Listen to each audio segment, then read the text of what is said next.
పోనీలే మనిషా, నువ్వు లక్ష్మి అంతలాగా పూజలు పునస్కారాలు చెయ్యకపోయినా ఆ పైవాడు నీ ప్రేమను అర్థం చేసుకున్నాడు. నీ ప్రేమలో ఉన్న నిజాయితీని అర్థం చేసుకున్నాడు. అందుకే మళ్ళీ నిన్ను మిత్రని కలపడానికి మీ ఇద్దరి మధ్యలో నుంచి లక్ష్మిని పంపించేయబోతున్నాడు. Exactly aunty. నా ప్రేమే ఒక పూజ లాంటిది, నా అభిమానమే ఒక అర్చన లాంటిది. అందుకే ఆ దేవుడు కూడా నా కోరికని అర్థం చేసుకుని మా జీవితాల్లో నుంచి లక్ష్మిని పంపించేయడం జరుగుతుంది. Anyhow, congratulations Manisha. Thank you so much aunty.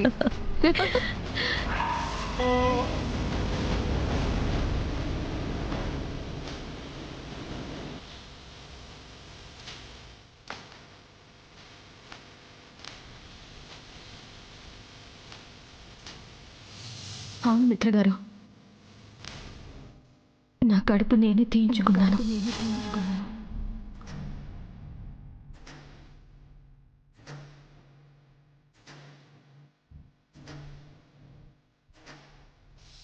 నా కడుపులో మీ ప్రతిరూపం పెరుగుతుంది అనగానే ఆ బిడ్డ మీద ప్రేమ ఉప్పొంగిపోయింది.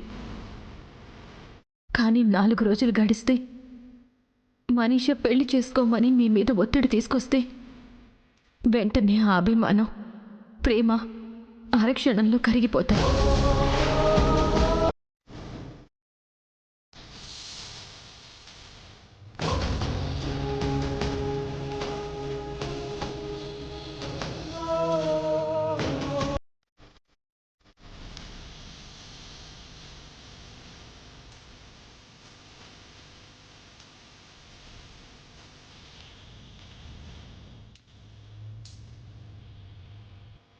మిత్రగారు, ఒక్క నిమిషం.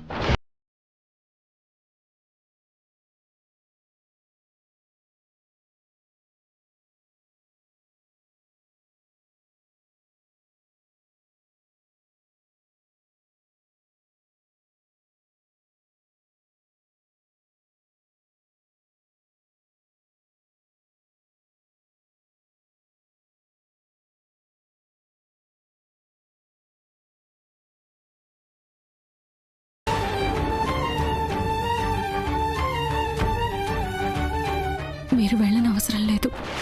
వెళ్ళిపోవడం అనే మాట గురించి ఆలోచిస్తే నువ్వు నా గదిలో నుంచి వెళ్ళిపోయినంత మాత్రాన నేను ప్రశాంతంగా ఉండలేను. నువ్వు నా జీవితంలో నుంచి వెళ్ళిపోతేనే నేను సంతోషంగా ఉండగలను.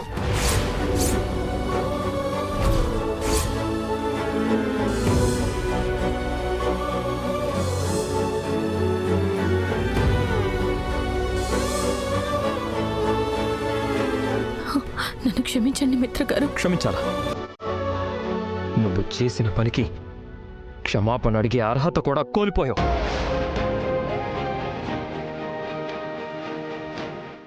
నా జీవితంలో ఉండే అవకాశం కూడా కోల్పోయావు. మనిద్దరి భవిష్యత్తు ఎలా ఉంటుందో తెలియకపోయినా మనిద్దరి జీవితాలకి గుర్తుగా మన రక్తం పంచుకొని పుట్టబోయే బిడ్డ ఉంటుందని కలలు కన్నాను.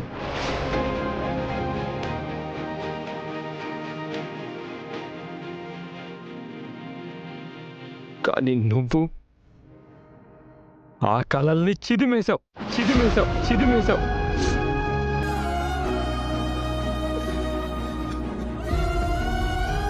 నువ్వు చేసిన పనికి నిన్ను క్షమించడం కాదు, నిన్ను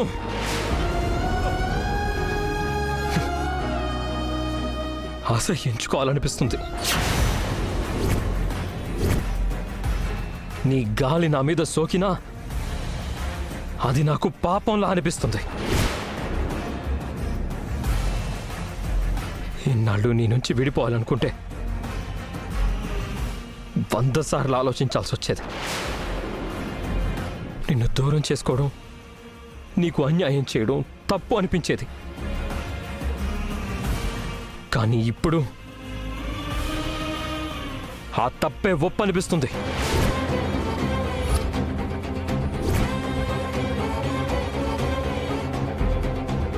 విడాకులు తీసుకొని ఎవరి దారి వాళ్ళు చూసుకోవడమే మేలనిపిస్తుంది. ఇన్ని రోజులు నా జీవితంలో ఉన్నందుకు చాలా థ్యాంక్స్.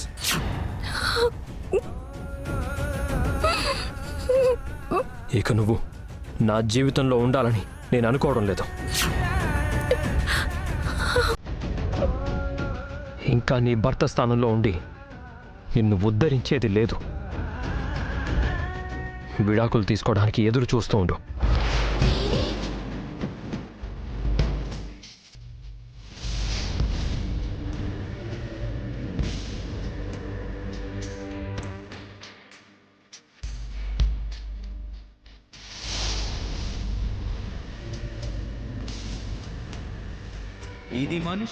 విడాకులు తీసుకోవడానికి ఎదురు చూస్తూ ఉండు.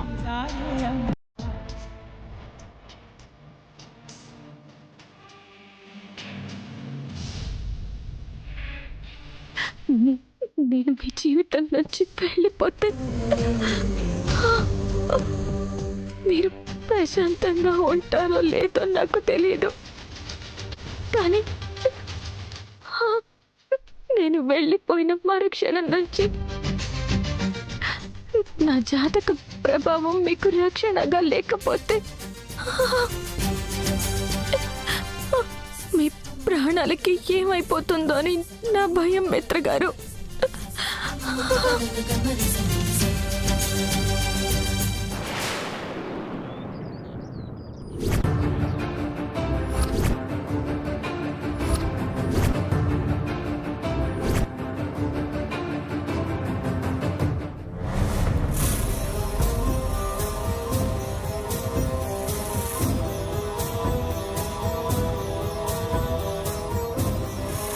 వివేక్, మన లాయర్ గారు రావడానికి ఇంకెంత టైం పడుతుందో కనుక్కో. సరే.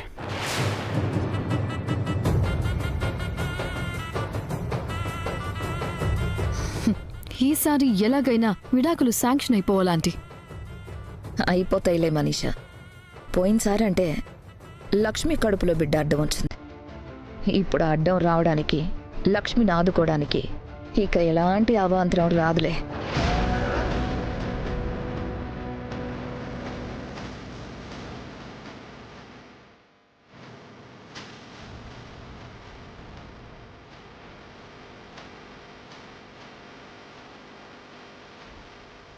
అమ్మా లక్ష్మి, కళ్ల ముందు ఏది తప్పో ఏది ఒప్పో కనిపిస్తున్నా తప్పులు చెప్పలేని పరిస్థితుల్లో ఉండిపోయాను. తప్పనిసరి పరిస్థితుల్లో తల ఉంచుకొని ఉండిపోయాను. నా మౌనం ఎవరికీ మంచి చేయకపోగా నీకు మిత్రకి చేటు చేస్తుంది. మీ ఇద్దరి మధ్య ఉన్న బంధాన్ని ముక్కలు చేసేస్తుంది. నేను నోరు విప్పాల్సిందే లక్ష్మి. మావయ్య గారు ఏం మాట్లాడుతున్నారు? అసలు నువ్వు ఇన్ని రోజులు ప్రెగ్నెంట్ కాదని, విడాకులు వాయిదా వేయడం కోసమే కడుపు ఉన్నట్టు నాటకం ఆడావని అందరికీ చెప్పేస్తాను. అదొక్కటే ఈ సమస్యకు పరిష్కారంలా అనుకుంటున్నాను. అలా చేస్తే సమస్యకి పరిష్కారం దొరకడం కాదు మావయ్య గారు, కొత్త సమస్యలు పుట్టుకొస్తాయి. కొత్త సమస్యలా? అవును మావయ్య గారు, మీరు నోరు విప్పితే విడాకుల సమస్య తీరుతుందో లేదో నాకు తెలియదు, కానీ సంజన జీవితం ఒక సమస్యగా మారిపోతుంది. కానీ లక్ష్మి... మావయ్య గారు, నాకు సమస్యలు ఎదుర్కోవడం కొత్త కాదు. సంజన చిన్న పిల్ల, తనున్న పరిస్థితుల్లో ధైర్యంగా ఉండడమే గొప్ప. అలాంటిది సంజన ఆకాష్ వల్ల గర్భవతి అయిందనే విషయం అందరికీ తెలిస్తే తను ఎలాంటి నిర్ణయం తీసుకుంటుందో ఆలోచించారా? తన మానసిక పరిస్థితి ఎలా మారుతుందో ఊహించారా? నువ్వు చెప్పింది కూడా నిజమే లక్ష్మి. ఇప్పుడు ఈ పరిస్థితి నుంచి బయటపడేదెలా? పరిస్థితులతో పోరాడడం తప్ప మనం చేసేది ఇంకేం లేదు మావయ్య గారు. ఇక అంతా పైవాడే చూసుకుంటాడు.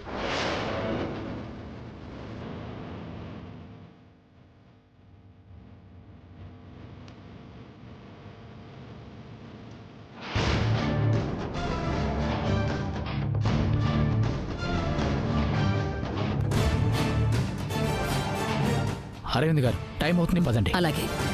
రామిత్ర,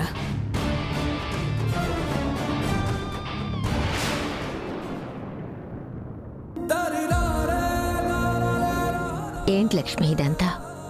నువ్వే ఈ ఇంటి కోడలిగా కొనసాగాలి అనుకున్నాను. నువ్వు మిత్ర సంతోషంగా ఉంటే చూడాలి అనుకున్నాను. కానీ మీ ఇద్దరి మధ్య ఉన్న బంధం ఇంత త్వరగా ముక్కలైపోతుందని ఊహించలేదు. మీకు పుట్టబోయే బిడ్డైనా మిమ్మల్ని కలుపుతుందనుకున్నాను. ఆ బిడ్డనెందుకు చంపుకున్నావు లక్ష్మి?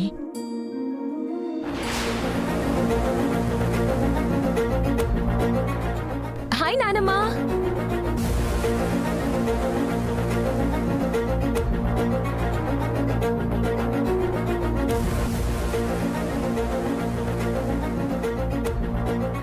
ఏమైంది నానమ్మా?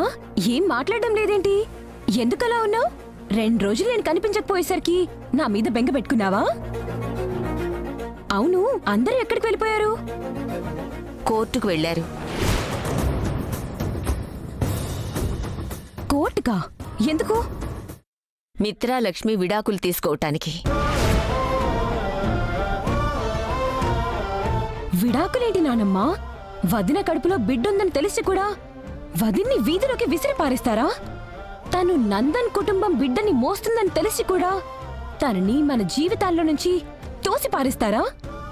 ఇంకెక్కడ బిడ్డ సంజన? ఆ బిడ్డ చచ్చిపోయింది.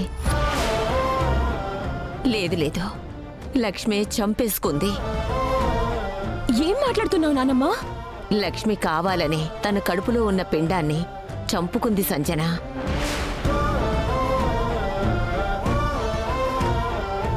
ఇదిగో లక్ష్మి తన బిడ్డను చంపుకుంది అని చెప్పే సాక్ష్యం.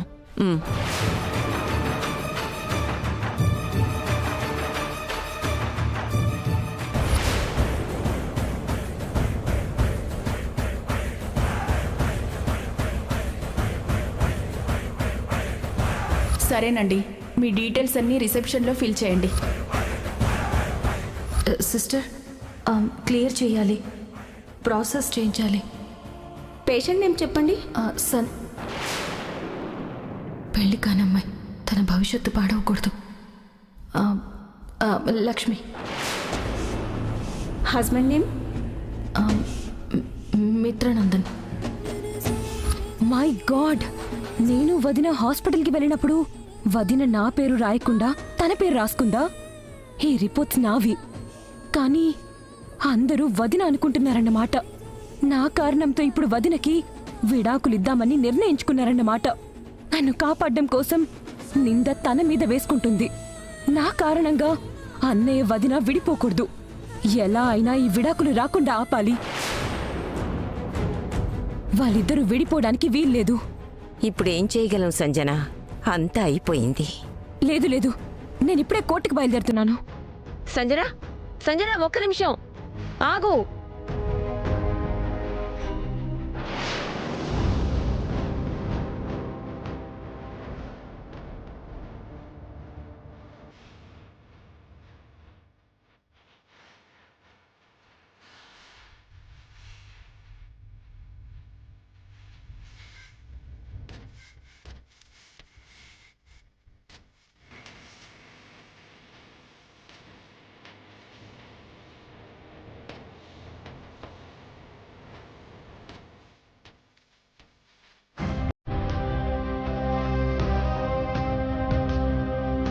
You can proceed. Your honour, Mitra Lakshmi అనే దంపతులు గతంలో మ్యూచువల్గా విడాకులు తీసుకోవడానికి సిద్ధపడ్డారు.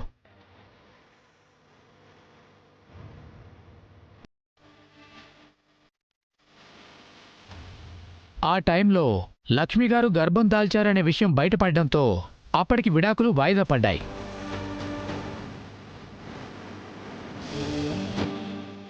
ఇప్పుడు కొన్ని అనివార్య కారణాల వల్ల లక్ష్మి గారు గర్భం తొలగించుకోవాల్సిన పరిస్థితి ఏర్పడింది.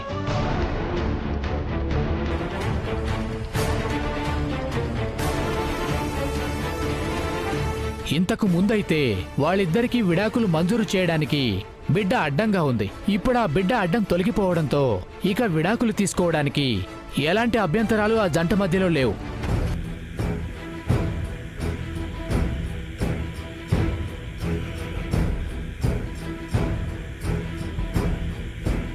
కాబట్టి వాళ్ళిద్దరికీ విడాకులు మంజూరు చేయవలసిందిగా కోర్టు వారిని కోరుతున్నాను.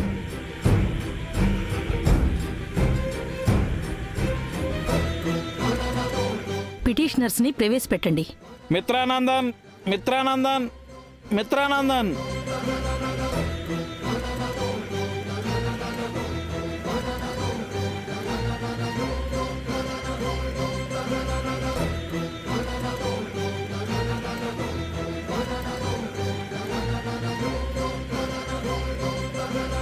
భాగ్యలక్ష్మి భాగ్యలక్ష్మి భాగ్యలక్ష్మి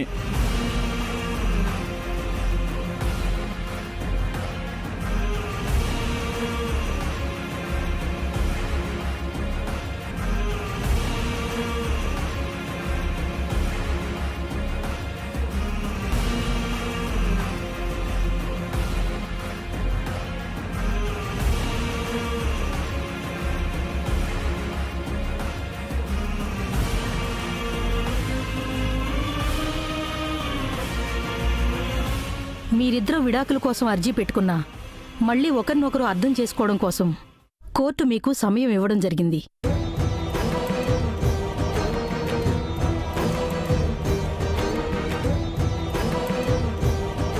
ఇక కోర్టు సమయం వృధా కాకుండా అసలు విషయానికి వచ్చేద్దాం. మీ ఇద్దరికి విడాకులు సమ్మతమేనా?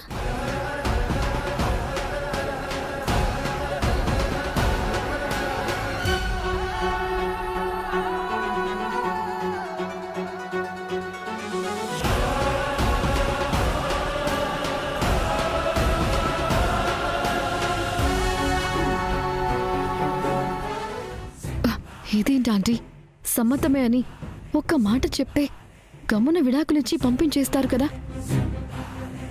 మిత్ర ఎందుకు ఇంతసేపు ఆలోచిస్తున్నాడు? మళ్ళీ ఎందుకు ఇంత సాగతీస్తున్నాడు? విడాకులు తీసుకుని లక్ష్మిని తన జీవితంలో నుంచి తరిమి కొట్టేయక మిత్ర ఎందుకు ఇంతసేపు ఆలోచిస్తున్నాడు? వెయిట్ చేయి మనీషా. ఇంత జరిగాక ఇంకా మిత్ర కూడా లక్ష్మిని క్షమిస్తాడని, చేరదీస్తాడని నేను కూడా అనుకోవడం లేదు. ఏం జరుగుతుందో వెయిట్ అండ్ సీ. నా మూలంగా అన్నయ్య వదిన విడిపోవడానికి వీల్లేదు. ఎలా అయినా వాళ్ళకి విడాకులు రాకుండా ఆపాలి.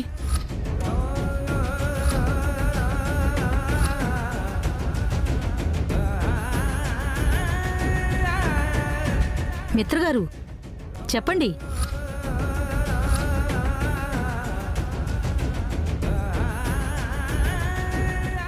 నమ్మకం అనే మాటకి కత్తిపోట్ల కంటే బలమైన గాయాలు తగిలాయి. అభిమానం అనే ఫీలింగ్కి తుపాకీ గుళ్ళ కన్నా దారుణమైన దెబ్బలు తగిలాయి.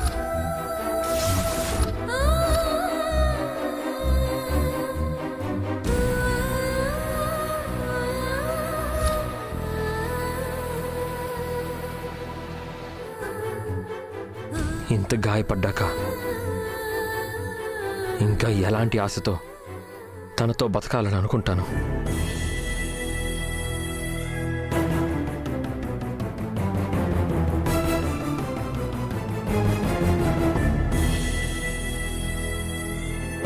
నన్ను క్షమించండి మిత్రగారు, ఏది నా చేతుల్లో లేదు. మిమ్మల్ని కాపాడుకోవాలని నేను చేసిన ప్రయత్నాలు తప్ప మిమ్మల్ని మోసం చేయాలనే ఆలోచనే లేదు. ఎందువల్ల జరిగినా, ఏది ఎలా జరిగినా నా మూలంగా తను ఒక బిడ్డకి తల్లవబోతోందని సంతోషపడ్డాను.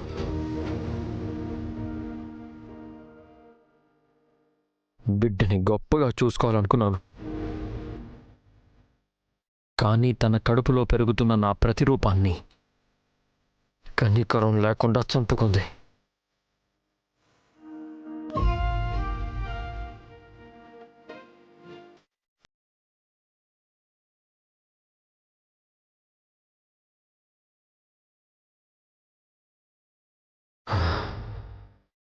తను ఇంకా కావాలని పరితపించాలనుకోవడం లేదు. ఇంకా తనతో నేను ఉండాలి అనుకోవడంలో అర్థం లేదు.